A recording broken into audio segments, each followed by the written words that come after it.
Wait till I get back and see him. Wait till I slap a. Alright, yeah. Yeah, wait. Wait till I come back in the market late night. And then it's just you and I you up. Children gonna be children. Kids gonna be kids, man. You know what I'm saying? I expect that from them.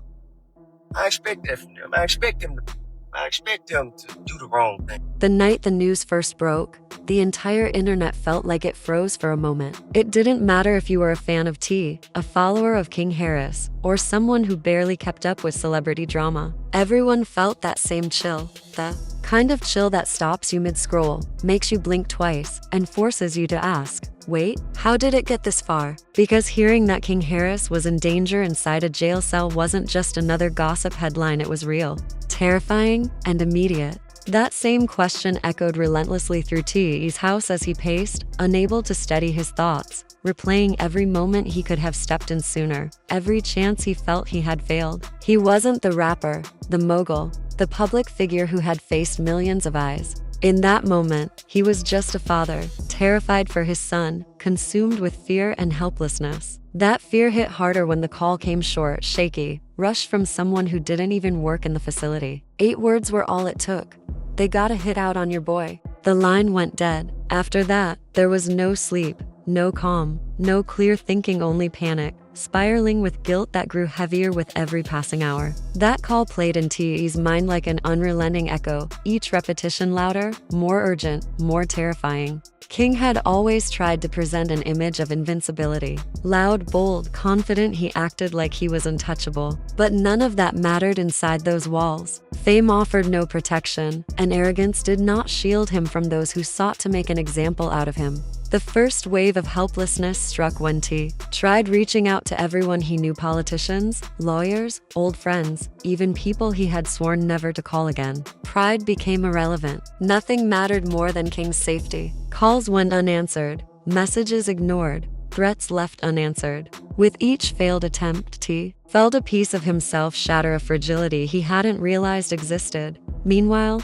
Tiny sat on the living room couch, gripping her phone like a lifeline, scrolling obsessively for updates, texts, any sign that her son was safe. Every exhale was a battle. Every blink was a reminder of her helplessness. The house, normally loud and full of music, laughter, and energy, was strangely quiet. Silence stretched around them like a physical weight, a shared understanding that this wasn't something words or optimism could fix. This was life and death, real and urgent, and no one knew which way it would tip. The darkest moment came when someone sent T a barely 5-second video clip. King appeared on screen, cornered against a wall, surrounded by 3 looming silhouettes. There was no sound, no context, only a visual reminder of the danger he was in. T's hands shook violently, and the phone slipped from them, clattering to the floor. He didn't speak. He didn't move. He just stared at the hardwood as if staring could somehow reverse the cruelty of the world. Tiny picked up the phone, watched the clip, and broke down in the kind of crying that comes from total powerlessness. It was in that moment that T realized waiting for the system to step in was no longer an option. The system had never protected people like King. He wasn't thinking as a celebrity anymore, nor as a public figure. He was thinking as a father whose child was trapped somewhere unreachable. And that's when he made a call that shocked even himself, a call he never imagined he would make again. He dialed a number he hadn't used in over a decade, a number tied to memories he'd tried hard to forget. Years ago, before fame had lifted him out of the streets, there had been one man whose influence inside prison surpassed that of the guards. A man respected, feared, and powerful, who had once saved T from a situation that could have ended his career before it began. Their paths had separated years ago, long before T became the icon he is today. But tonight, none of that mattered. That man was the only person capable of reaching inside those walls and taking action where the law could not. As the phone rang, T felt his throat tighten. What could he possibly say? How could he ask for help from someone he had avoided for years? His thoughts barely formed before a deep, slow voice answered, "You must be in some real trouble to be calling me after all this time." T closed his eyes, swallowing hard. He wasn't used to feeling small. He wasn't used to sounding desperate. But desperation is a strong motivator. "It's my son," he said, his voice cracking, unfamiliar even to himself. "They're going after my son." A long pause followed. Every second felt like it was pressing down on his chest. Then the man finally exhaled. Send me the details. I'll see what I can do. No promises, no reassurances, just a sliver of hope. For the next hour, T. I sat on the edge of his bed, head in his hands, waiting for the phone to ring again. Each second dragged. Each minute felt like an eternity. And while he wrestled with panic, King faced an unimaginable reality. Behind those steel walls, every step he took, he felt eyes on him.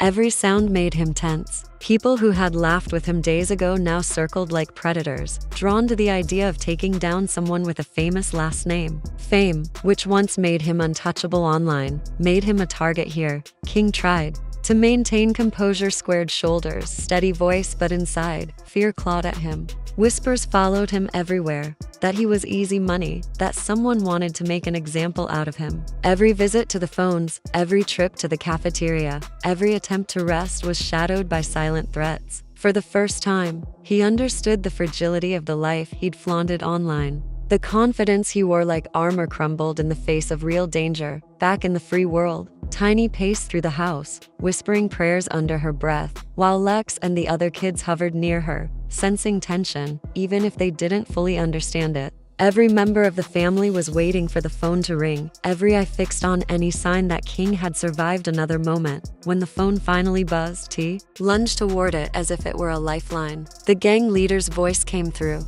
calm, almost unnervingly so. Your boy's situation is worse than you think, he said. T's chest tightened. But I've got some people inside. They'll move around him. Keep your eyes open. But this don't end with protection. Somebody wants to make an example out of him. The words hit T like a punch to the chest. Please, he whispered almost unconsciously, just don't let anything happen to him. Heavy silence followed. Then an unexpected line. I'll watch over him. But you owe me.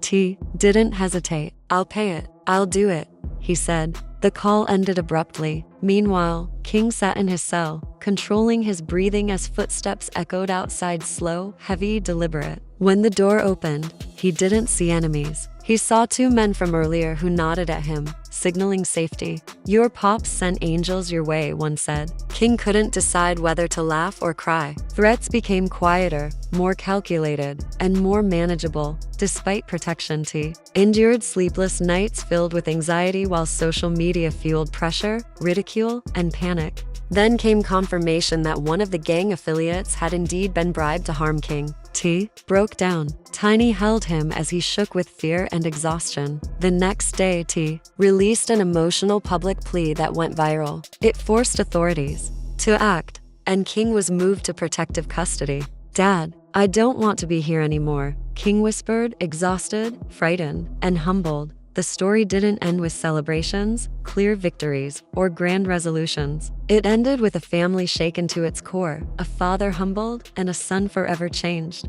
Love proved louder than pride, and the reminder was stark. Even the strongest men can break when their children are in danger. The world watches now, waiting to see what comes next for King, whether he will emerge stronger, whether he will finally leave behind bravado, and whether the boy who once acted grown to fast has learned the weight of real life. One thing is certain, nothing about this family will ever be the same again.